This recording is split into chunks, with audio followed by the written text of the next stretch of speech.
Pete Prisco with new teams. I've seen the graphics here updated, so I wanted to make sure there. I was just double checking, making sure what I saw.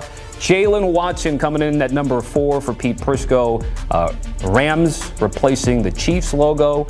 We're talking about 3 years, $51 million for him. This after the Rams making a deal for Trent McDuffie on a 4-year, $124. They also re-signed safety Cam Curl to 3 years, $36 million.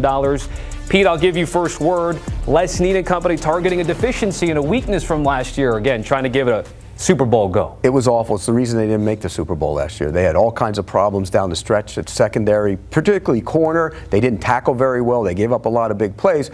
And let's not forget, they also brought back Quentin Lake on a big deal before that. That happened in, I think, December. He got hurt. They struggled. He came back. He wasn't the same player. But I like what they've done. You had McDuffie and Watson. I think Watson had a fantastic year for the Chiefs last year, and it clearly upgrades what is a weakness. Now, all of a sudden, you can turn those pass rushers loose. You're going to have good coverage on the back end. It's obvious what they're doing. Here we go. Stafford's got 1 or 2 more years. We're going all in to try and win a Super Bowl with him. And I agree with the move, too. Me too. I mean, to your point, you get Matt Stafford back, and you go report to the front line. It's on, boys. It's on. Stafford's back, and he's fired up about it. You think about that rush group. I call them the rush men there in Los Angeles, their front four. They can win in a number of ways, inside or outside, not just finesse guys. They cave that pocket. You marry that type of rush with coverage on the back end. Oh, it's chef's kiss defense. And I hate defense, but I appreciate that.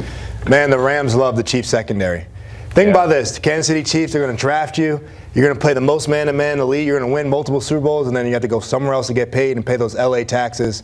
That's okay. They both got big bags. They can afford it. But the quickest way to lose a Super Bowl or lose a game is bad corner play. So I don't know who's playing corner for the Chiefs. They don't have one on the roster right now. They literally do not have one. The Rams got 2. They got both of the Chiefs' big-time corners. Obviously, McDuffie the highest paid. Then go get his running partner. I love bringing the pair together. They're going to shore up the secondary quickly, and they're going to lose less games because the ball's don't get thrown over their head as easily. 2 vital positions. The Rams clearly see something the Chiefs don't, because the Chiefs haven't paid any of their corners in a long time. I think the big thing, too, is who are these guys going to go against every day in practice on the other side of the ball? Puka Nacua, Matthew Stafford, Devontae Adams. It's going to make that side of the ball better. Playing in that conference, playing in that division, I like it for the Rams. We got to wrap things up and move topics, Pete, but you still think the speed is something that's needed on that Rams offensive offense, side of the ball. Okay. They need to get some speed. By the way, real quick, remember they traded for Jalen Ramsey and won a Super Bowl. So they went and got a corner and won a Super Bowl. So they've done it before. And they also, you talk about Chiefs, they got Marcus Peters too once upon a time from the Chiefs. Wait, but you don't like paying free agents, but the Rams make these trades and pay all these free agents, but you like that they're so. This is what they needed. They needed it. Yeah, they're getting. And they don't draft corners. They don't draft corners. They never draft corners. They draft D linemen. Yep. And then they get them. They don't have first picks less neither in LA as well. Pete, I'll start with you here. Demario Davis to the Jets, 2 years, $22 million, $15 annually. In talking to people up there, and we know a lot of people there, they wanted to get older on defense, and they wanted to get more experience. They had a lot of young guys. They're one of the youngest teams in the league. You go get a Demario Davis, and he is one of the great locker room guys in the NFL. That's what they needed on that side of the ball. It makes sense, and so I like that move. It's just, again, what are you getting? Because he's getting way up in the years. He's not a kid. He goes back to a team he was once with, by the way. It all started. Yeah. And I look at Demario Davis. For those that don't know this guy might spend $1 million a year on his body. Like, he has an unbelievable regimen to stay healthy. He has played well for a long time. The last 6 years of his career were better than the first 6 years of his career. He's that type of longevity guy. If you're talking about can play up in years, Demario Davis is a true precedent of the hard work, and he gets another bag at 35 years old or something like that. He's still getting paid, still playing good ball. He's going to be a leader there in New York. I was on this Saints team in 2024, got to be around Demario a little bit, see what type of guy he was in the locker room. Pete, you hit it on the head. This dude is, you know where he's at. He's like a thermostat.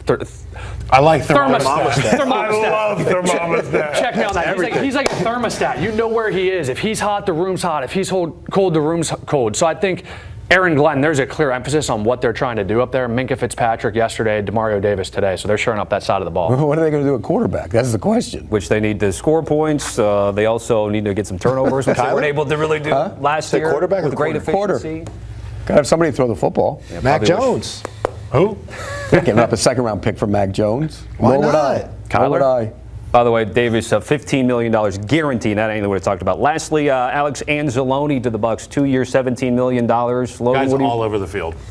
Thor, we call him Thor. I love the blonde hair out of the helmet. He can still ball. This guy trains in Tampa, familiar with him. He had a pretty big market. He's able to stay in Tampa where he lives right now, and he's obviously going to be in that position in the secondary, in the linebacker room. Is going to make a decision about Levante David, right? Because they play similar positions. But Alex Anzalone is your modern-day backer that's athletic and can run with the tight end. He can run down the field, but he's a pro's pro. I think Todd Bowles is going to love him. He's going to love Todd Bowles there in Tampa. All right, we got some news here. JJ's been standing by here with Kobe Bryant. JJ, Seattle to where? To Chicago, Tommy. Kobe Bryant, the Seattle Seahawks safety, Super Bowl champion.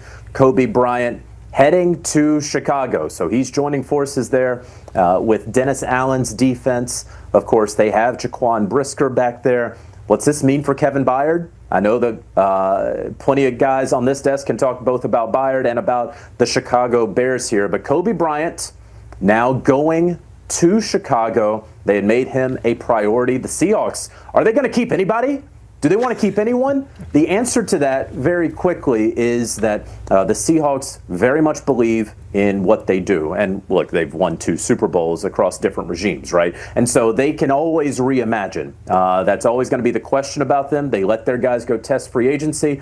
And so we will see ultimately if they're able to retain a Boye Mafe, for example. But Kobe Bryant going to the Chicago Bears. All right, JJ, certainly appreciate it. Kyle, a resident Bear. I know Jaylen Johnson, part of the secondary, missed a handful of games as well. What are we thinking about them? I think they have one of the most talented secondaries in football, but if you look at their production over the course of the last few years, the big issue has been availability. And you mentioned the guy Jaquan Brisker there, Jonathan Jones. That's a good name to know because heady football player. He's all over the field. He plays like the Tasmanian Devil. But sometimes he ain't out there because his head gets a little too involved in the wreckage. So you bring in a guy like Kobe Bryant, he's going to have the ability to be available for the Bears. Kevin Byard, veteran leader in that room, somebody that a lot of the young guys look up to. Great question there. What happens with KB as well? But I like the move.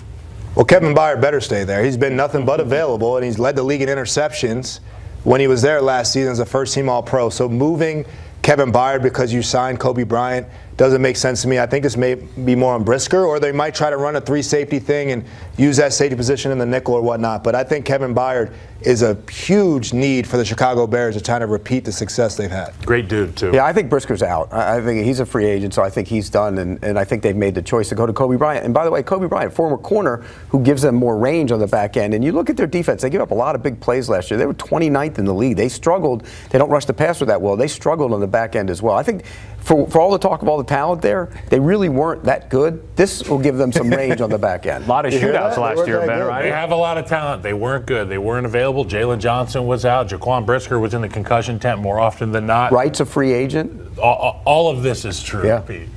There's a young Seattle Seahawks fan that woke up today on free agency and is thinking that the Seahawks were going to get better after winning a Super Bowl and is finding out really fast that NFL and free agency, if your team gets to the top, coaches, players, they're going to go get money different places. So good for these guys, but it's crazy. Once you get to the top, it's kind of just rebuild, let's start again. But good for these guys going getting paid, going getting money.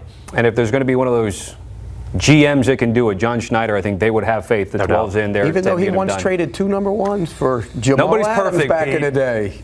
They all make mistakes. Yes, they do, and you're there to calculate and You know chronicle it. all of them that know happened it. here for CBS Sports. All right, we're up against a break here, folks, but just a reminder about what the calendar is for the NFL in terms of the 2-day negotiating window, free agency happening on Wednesday, owners' meetings in Arizona, and then if you haven't noticed over the last handful of years, the league has been rotating some of these draft parties. This year it's in Pittsburgh, tends to be the colder weather cities that don't get those Super Bowl invites.